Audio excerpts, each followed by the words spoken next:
Hello, everybody. My name is Daniel Villanueva, and I serve as the Vice President of Enrollment Management at the University of Houston downtown, and a proud member of Central Houston's CHIME program, which is the Central Houston Incorporation Millennial Enterprise.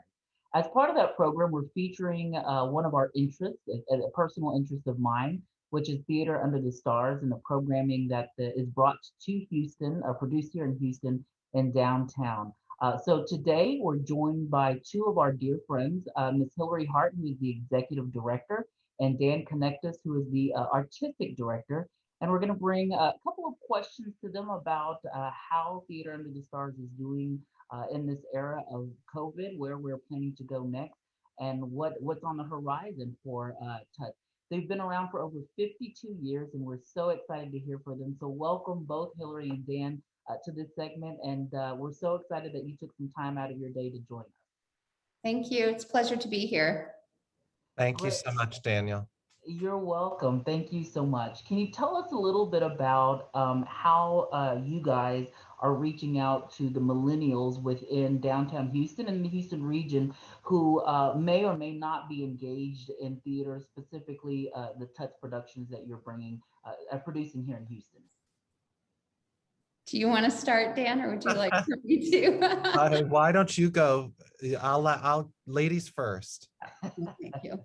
I think by sheer virtue of what we program, I think we are probably one of, if not the most accessible performing art forms out there, and by way of example, what Tuts produces and occasionally presents spans the range of many generations. It's attractive and has a long-lasting impact. And so you have everything from what you might consider to be the tried and true classical canon in musical theater, which are your Oklahomas, your My Fair Ladies. But then you fast forward 52 years in our case, and we have musicals like Hamilton that are coming to bear, Wicked, things that are actually speaking to generations now about even things that have happened in long since past. So I think, part of the brilliance about our business and our business model is that our product is easily accessible. They say, Daniel, that musical theater is the gateway drug to entertainment, and I believe that is true. If you 20 years ago had said that musical theater is the center of pop culture in America, I would have said you're crazy. But now I actually think it's true, especially with Hamilton being the one property that everybody knows. And it's singular to musical theater. And it's just a great way in for so many people. And that's why I think that millennials are going to love, especially what we've got coming up. I would also say that we have programs relative to providing access. So depending on what your level of interest is, what kinds of shows you like to see, whether you like to see them by yourself or as part of a group, we have opportunities for access that you can call. We also have opportunities for behind the scenes activities, things that we consider to be VIP treatment. So if you have an interest and you want to see musical theater, Tuts is the best place to do it, because not only are you going to have an opportunity to see the things on stage and the masterful storytelling, but you also have an opportunity to meet artists. You have the opportunity to host receptions, to be part of a group outing that we can tailor to your individual group. So I think, our goal is to break down as many barriers to access as possible.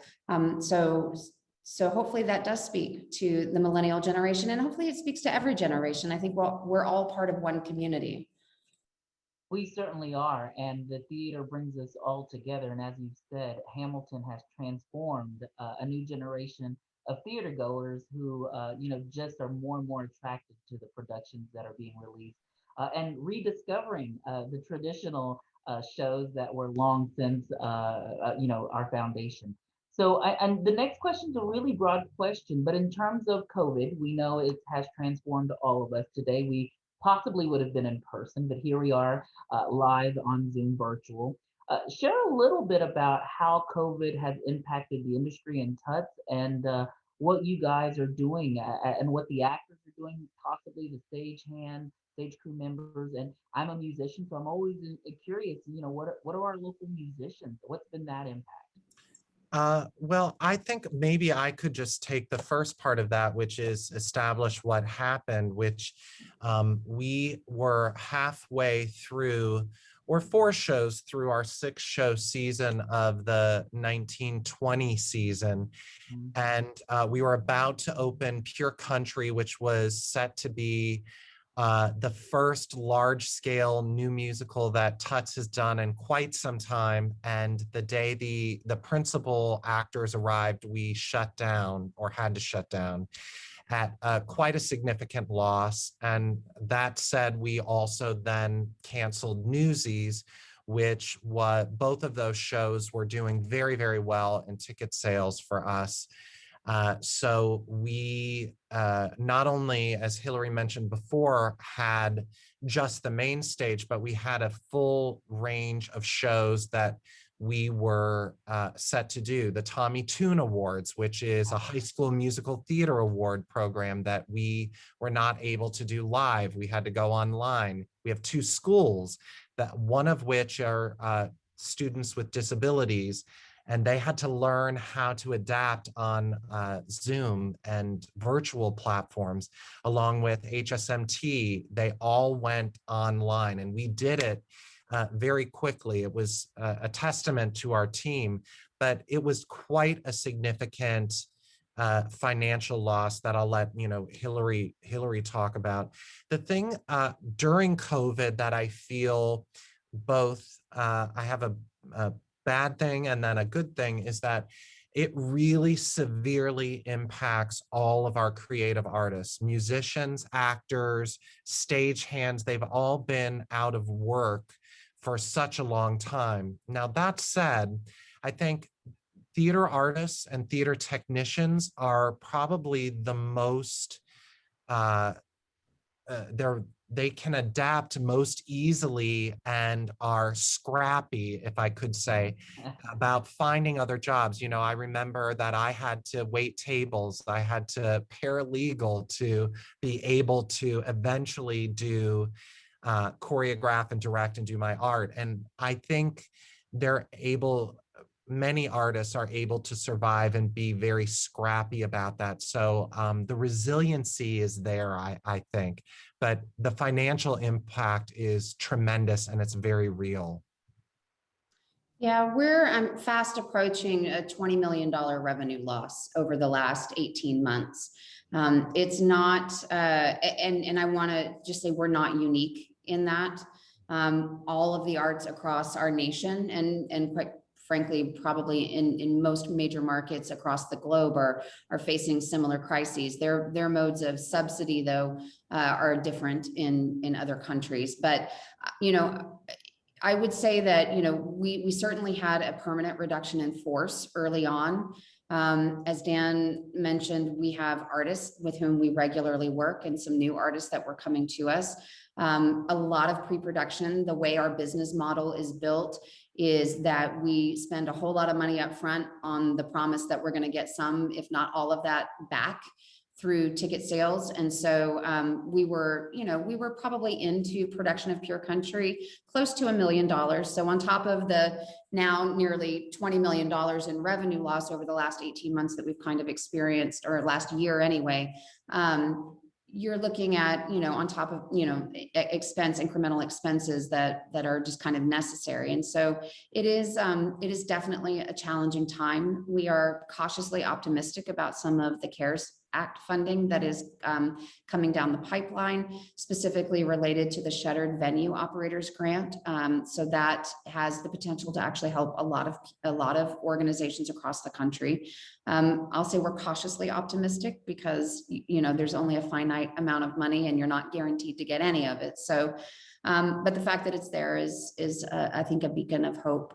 But it is difficult. And when you're talking about artists who and individuals who their job is to create beautiful art and entertainment and things for people, when you're talking about an industry and a business that is entirely built on building community together in the same space, breathing the same air, experiencing something and having that shared transformative moment at various times, when you say you can no longer do that, it's very challenging for people who have built their entire careers on that. And certainly I think when you start looking at the economic impact beyond just TUTS, like when I start looking at our and beyond our industry as a total, I look beyond those four walls and I see the dry cleaners that have now gone out of business because they rely on us as part of their business model. Tailors, cobblers, parking garages, hotels. I mean, what we do is kind of a catalyst for generating other business. And TUTS alone, pre-pandemic, was contributing somewhere in the neighborhood of $47 million a year to the local economy. So when you strip the ability for us to provide that catalyst, to have that kind of exponential impact in the greater Houston region, it's not just about what's happening to TUTS and our artists, it's about what's happening to our city. And recognizing that not only are we an integral part of what our city does from arts and culture, but economic driver as well. But it's, I don't know, it's not just a hobby. I'll just put it that way. It's not just about the entertainment factor. It's about the fact that we are part of a much, much larger picture. Yeah, you know, you don't think about it as someone who's consuming the product and enjoys going downtown. But when I would go downtown, I'd have to pay for parking. I'd go out to a meal before if I didn't have it there at the hobby center. And so there was additional dollars that were spent and injected into the economy of downtown that isn't just happening. So talk to me a little bit about the leadership that must have been demanded as a result of this. You know, when you talk about the economic loss and you talk about Pure Country starting and you've had the sets here and you're ready to go and your actors are starting and then here it comes. Talk to me about what leadership lessons you've learned through this and possibly things that you had to overcome. Oh, Daniel, you didn't tell us that we needed martinis for this conversation. I think I lost probably about 10 years of my life, and I know Hillary probably lost 20 on hers, as we've been very, previous to this, very scrupulous about our budgets and exacting in that we don't spend a penny that we can't account for. And all of that goes up in smoke once you create this. And so it causes you as a leader, I think, to have doubt, to, you know, it's sort of like a Dutch boy and the dike and trying to, as the water keeps coming in. But I think what I personally learned is that every decision that you make is going to be a wrong decision to someone, and you can't let that paralyze you, and you must go forward with as much empathy as you can and as much grace as the organization would allow. And it was tremendously difficult to pull the plug on Pure Country, but at the point that we did it, there wasn't one person that did not understand that. And I think as we went through the pandemic, we made the decision that we were primarily going to keep as many staff members employed as possible, because we thought it was the moral thing to do. And it also business-wise made the most sense to keep the team together. And we, through great distress and consternation, we achieved that. We kept many of those people employed and kept their health insurance, and we felt that was a very important value to us. And I'm very proud that we were able to do that. Hillary, I'll let you take the reins on this. No, I think it's right. I mean, I think, you know, part of it, especially again, you talk about the way our business model is structured. We have a lot of front end, you know, our runway to putting a production on stage is, you know, anywhere from 4 months on the very short end to years in the making on the longer end. And so the goalpost kept changing, right? I mean, for all of us, I think when this started, I mean, I would have lost money in Vegas if you had told me we would have been doing this a year later and been in the same situation. I would have lost. That's all there is to it. Because I we were think going home for 2 weeks, right? It was just going to be a 2 week. yeah, we're going to shut down for a couple of And weeks. Hillary, do you remember that time there were people, the Guthrie, I think, was one that said, oh, we're canceling everything until March of 21. And we all laughed, so thought, oh, please. That's like, oh my God, that's a year from now. That's absurd. This is going to be over, right? Well, famous last words. And so for us, because we need a certain amount of runway time, and then that goalpost kept changing its distance from us.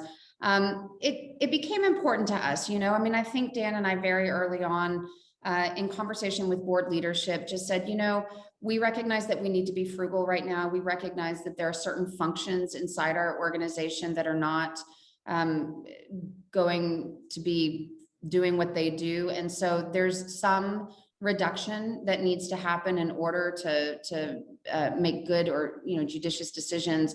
But the primary intent was to keep everybody as whole as possible.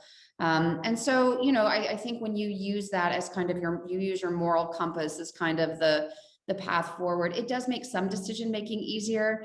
I will just say that, you know, there were moments for me where it was like you had decisions, and because the target kept moving, it was like, I don't know what, you know, I mean, I'd hate to cancel all of this programming and then find out next month that we can all come back. And now we're having to wait 6 months to get back on stage. But I would say there was a lot of, at least for me, relief once a decision was made. You know, once we made the decision and we said, you know what, we're not programming again until 2022 or late 2021, I mean, which is our fiscal year 2022, where there's a clarity that happens. I'll also say silver lining to this, if there could be one, is that this last year has given us a real chance as an organization to take a step back from where we were and really look at our programming, look at who we are as an institution, crack open that strategic plan that we had been working from for the last few years, and say from a whole host and through a whole lot of lenses, are we actually serving our community in the best way that we possibly can, whether it's programming, whether it's EDIA initiatives, whether it is other barriers to access, whether they be geographic or socioeconomic, generational, what are we really doing? And I think there's a lot of value in having the time. I laugh, Dan and I laugh, we feel busier than we've ever been. We're not producing right now, but the last 12 months have felt incredibly busy as we really look toward our value in our community and making sure that we are providing the right value proposition. Yeah, well, as a consumer of your product, I'm proud to say that you're hitting every mark. We're excited about what you have been producing, and the announcement of a next season makes us even proud that your leadership have guided us through this, and that there is something to look forward to for those of us that are theater goers. We have it marked on our calendar. It's sometime in the fall, and we're looking for that return. But you know, I think there's still some questions and interest about what does theater look like in a COVID era, because I don't know that we'll be post-COVID era by this year. But if institutions are putting on productions, how does that look, and what's the change in feel? And maybe you don't have, you know, intimate details about it, but some thoughts maybe of how you would go about that. I think, you know, we have our actors are a part of the Actors Union, Actors Equity, and they've outlaid some pretty stringent guidelines now based on what they know now. But by the time we're producing in the fall, I have a good sense that some of those should be relaxed as vaccinations get up, as you know, that's primarily the main thing, and our transmission rates for COVID go down as they've been doing. So I'm hopeful that you're going to see very little change. But if you were to see some, it might be some distancing among the performers. Maybe the audience is still masked for those things. There might be some considerations in terms of concessions. There might be some considerations in terms of traffic flow for bathrooms, things like that. But one thing, another lesson I learned in COVID is that, as Hillary said before, the most important thing in theater is that everybody is breathing the same air.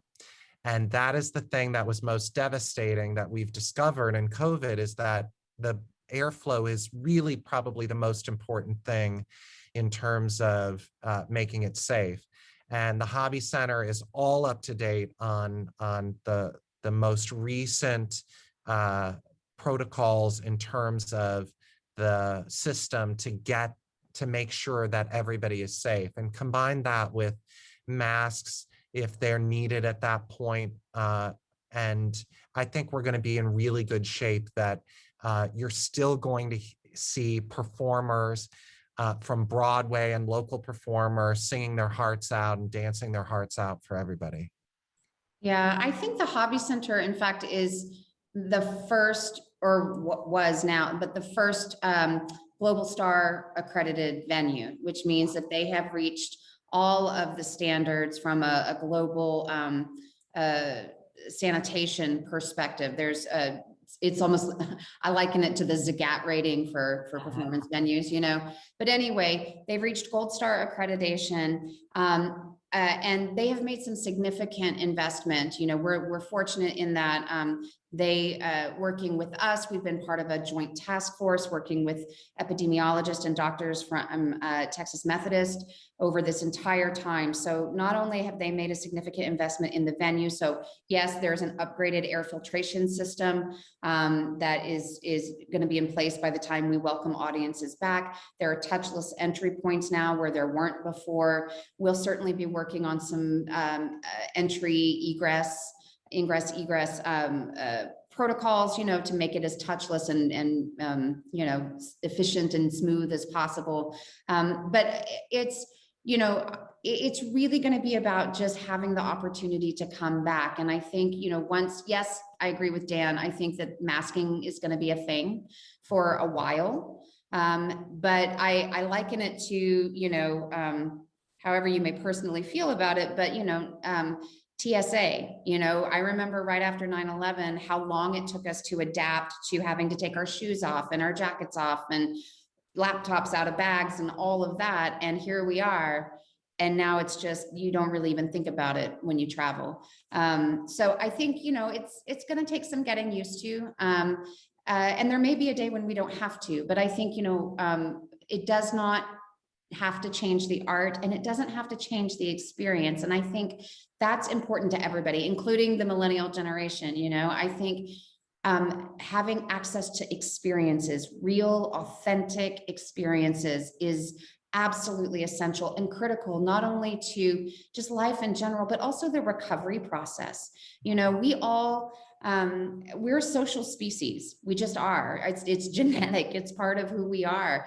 And to have spent the last 12 months being forced to be apart from each other, even from some of your own family members, I think that does take a psychological, intellectual, emotional, an all toll on all of us. And to be able to celebrate again with as many people as are interested and willing to come into a shared environment, it's going to be pretty incredible. Actually, I'm really looking forward to Rock of Ages opening and that first audience coming in and us just being, I mean, talk about a celebratory musical to begin with, like, holy cow.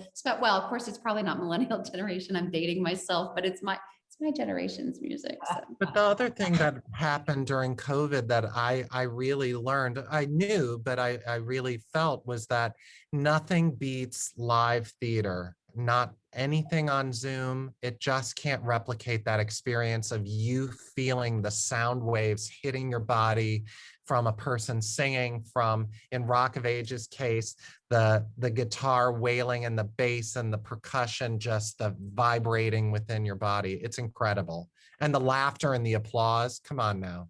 Yeah, and there's nothing on Zoom that beats that. Just being in awe of their skill, talent, and ability from the musicians to the singer. I mean, to the to the singers. It's just it's remarkable. My wife and I were looking back. Our last Broadway show we saw was in February of last year in New York City. We saw the latest rendition of West Side Story. You know, they've done some retooling of the show, and it was remarkable. But it's been a year, and we were seeing 2 shows a month, both in New York City and in Houston. And so we're eager to get back and join you guys in the fall for that first production, hopefully, and be in the crowd. We'll have tears just because we're back, right? It's We the will too. the energy We will of having too. it back. Yeah. Well, thank you all so much, Hillary, Dan, for spending just a couple of minutes with us. This has been remarkable personally for me. And I know so many of our theater goers in the Houston area are interested, and I haven't seen any interviews or publications with anyone from the theater realm. And so I proposed this, and I'm so glad that both of you jumped onto it. For our viewers, we'll continue this series, and if they're interested in any of the shows or productions coming up for Touch, they can visit tuts.com. Hillary, Dan, thank you so much for joining us. Thank Thank you. you.